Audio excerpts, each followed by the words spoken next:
Mentholated siya. Ang bango-bango niya. Ay, gosh, ang ganda nito. Parang, ang ganda. Tingnan nyo, ayaw niya nang matanggal. Uy, I love it.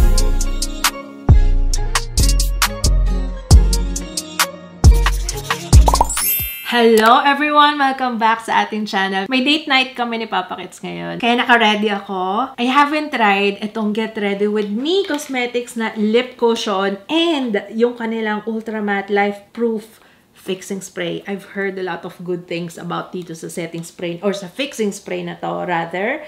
So, ayan yung itatry natin. And excited din ako dito sa lip cushion. Actually, hindi ko pa nga alam kung saan kami pupunta. I'm excited. It's been a while na maglabas-labas. Ano po? 4 ml yung laman niya. 449 pesos. Meron siyang squalane, sunflower seed, vitamin E, grapeseed oil. Lightweight, all-day comfort, leaves a lasting stain for a flush of color that stays plus a touch of menthol. Mentholated siya. Oh, I'm excited. Let's start with Peach Blossom. Let's see. Uy, I like na parang ano lang siya, parang jelly. Hindi siya ganun ka matte na matte.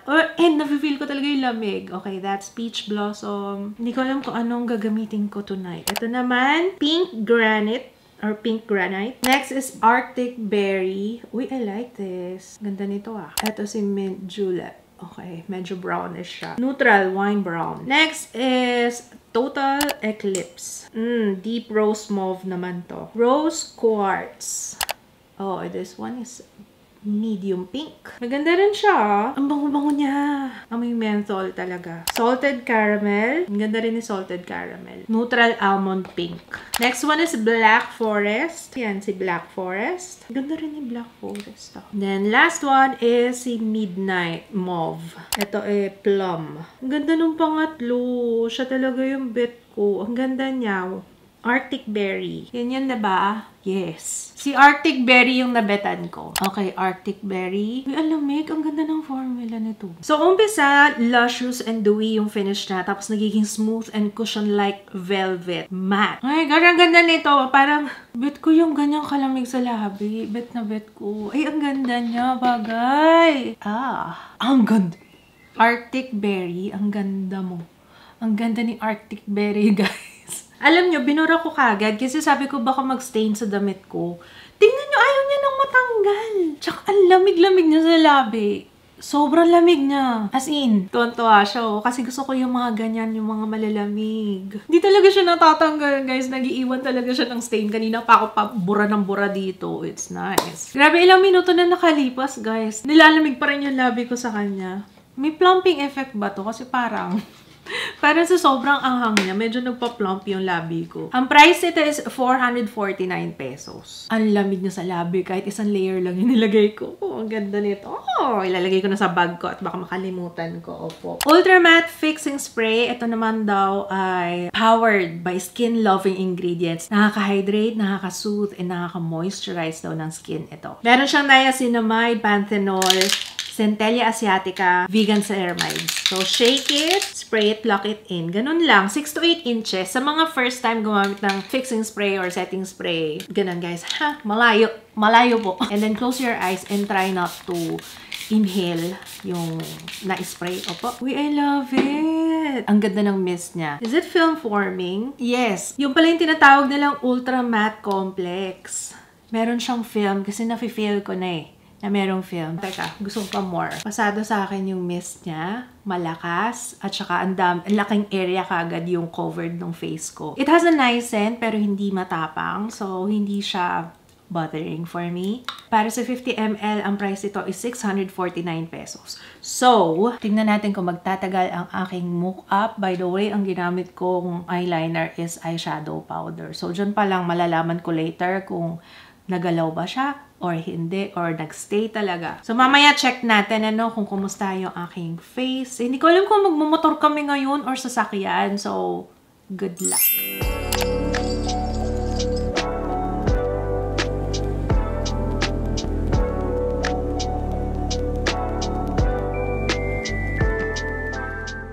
So, right now, it is 12:07. Alam niyo, hindi pa ako nagpa-vlog. Ano ba? 12:07 na alas 12, as in 12:07 AM. Opo. Pero tingnan nyo. Ano ba yan? Bakit palang kumikintab? Usually, guys, kapag ano oras pa yun? 6? Magsa 7 hours na. Alas 5 ako natapos mag-makeup kanina. Tingnan nyo naman. Ano ba? Kanon. Tapos yung lips ko, nag-touch up lang ako once after kumain ng dinner. Hi guys, kararating lang namin dito sa condo. Okay. Alam niyo, hindi ko talaga kailangan mag-blot. Anong gagawin ko? Magsa 7 hours na to. Anong gagawin ko? Wala eh. Wala tayong iba-blot eh. Wala, ang ganda-ganda naman ito. Grabe naman. Pero in fairness ha, umuulan kasi ngayong gabi. Pero hindi. Pag oily ka talaga eh, di ba? Alam niyo yan. Hello guys, it's 1:52 a.m. According sa phone ko, kailangan natutulog na ako ngayon. Opo. Okay, so ito yung ating face. Alam niyo, hindi ako nag-blot. Hindi ako nag-blot, promise. Tapos medyo naulan na kami ng konti kasi maulan ngayon. So, ayun. Pinagpawisan nung parating kami kasi naglakad kami ng konti. Pero, girl, tingnan mo naman yung aking skin. Oh, diba? Nakakaloka. So, ayun, yun. Anyway, mag-blot tayo. Tsaka alam nyo, honestly, parang feeling ko, hindi ko alam kung dahil matagal ako hindi nag-makeup, pero feeling ko ang glowing ng skin ko. Tingnan natin yung eyeshadow kung gumalaw ha. Actually, kahit hindi na nga ako mag-blot eh. Ayun, nandito pa yung eyeshadow na eyeliner. Nakikita nyo guys? Ayan. Pati kabila. Nandiyan pa rin. Nag-fade ng konti, understandable. Tsaka, Diyos ko, kanina ko pa nagagalaw yung mata ko. Ilang oras na ang nakalipas. Mag-aalas 2 na po ng madaling araw. O sige nga, mag-blot tayo. Pero alam niyo, sa totoo lang, kahit hindi ako mag-blot, tingnan niyo, wala, oh. Oh, wala talaga, sis. Wala talaga.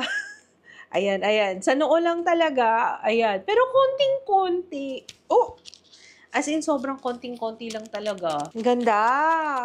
Ang ganda ng setting spray. And ang ganda rin ng lip cushion. In fairness, I love it. Hindi naging dry yung aking lips. At saka, ang soft nga niya eh, sa totoo lang. Ang lambot nga ng labi ko eh. It's nice na nag-iwan siya ng stain. And actually, mas gusto ko yung stain lang na naiwan.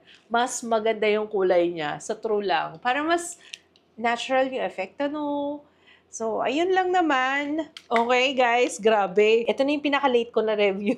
1:54 na grabe, nakakaloka. Additional info lang kasi alam ko may magtatanong, ate, ano bang difference ng setting spray sa fixing spray? So, think of it as ako ang palatandaan ko. If ayaw ko ng powdery yung aking makeup, setting spray. Pero kung gusto mo na pang matagalan yung talagang long-lasting, doon ka sa fixing spray. One thing to note ha, setting spray. Ang difference ng setting spray and fixing spray. Ito na lang para mas madali. If you have oily skin, fixing spray. Para mas long-lasting yung ating makeup. Overall na yon, base and pati eyeshadow, ganyan. Kaya nga sabi ko sa inyo, pati eyeliner ko hanggang ngayon nandito pa rin.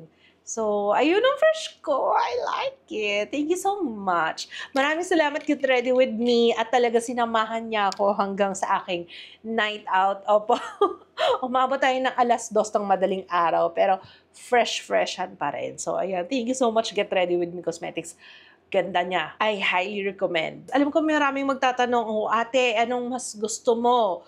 Ito o yung colorette? Yung colorette kasi hybrid na siya. So, setting spray and fixing spray. So, 2-in-1 na siya. Pero, honestly, ako, kung it works naman sa akin as fixing spray, bakit kakailanganin ko pa ng setting spray, diba? So, depende na lang. So, pag bibili ka, isipin mo na lang kung ano mas importante sa'yo. Yung pagkaset ng base mo, hindi mo naman kailangan ng sobrang, yung pang long lasting, kasi yun yung mga usually nag-iiwan ng film, yung fixing spray. Gusto mo yung long lasting, fixing spray ka. Pero pag gusto mo yung pang set lang, para lang mawala yung powdery effect, setting spray. Okay, sana malinaw na yun guys ha. Pero para sa akin, syempre tatanungin nyo ko, colorette o Get Ready With Me. Ang naging problema ko lang sa colorette is yung spray niya na parang nagbara na siya doon. Kaya hindi ko na rin siya magamit. Though pwede naman siya palitan, naghahanap pa ako ng pamalit na spray for it. Pero yeah, yun lang. One thing to note, update na rin.